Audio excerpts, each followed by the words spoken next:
دوستو، اکثر اوقات ہماری زندگی پریشانیوں سے بھری رہتی ہے۔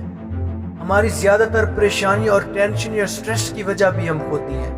ہم خود کو بلا وجہ الجھائے رکھتے ہیں، بے جا کے وسوسے اور الجھنے پال رکھی ہیں ہم نے۔ اکثر اوقات ہم چیزیں خود سے فرض کرتے ہیں اور ان کے فرضی نتائج بھی نکال لیتے ہیں۔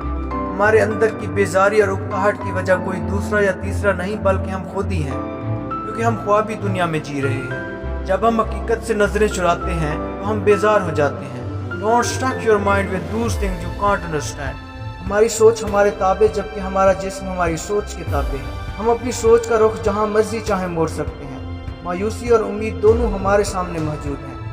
ہم مایوسی کا چناؤ کریں یا امید کا انتخاب ہمارا اپنا ہے، جسے ہم بدل نہیں سکتے۔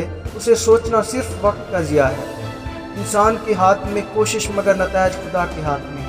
آپ نے اپنے حصے کا کام کرنا ہے۔ زندگی میں بہت کچھ ایسا ہے جو ہو کر رہے گا۔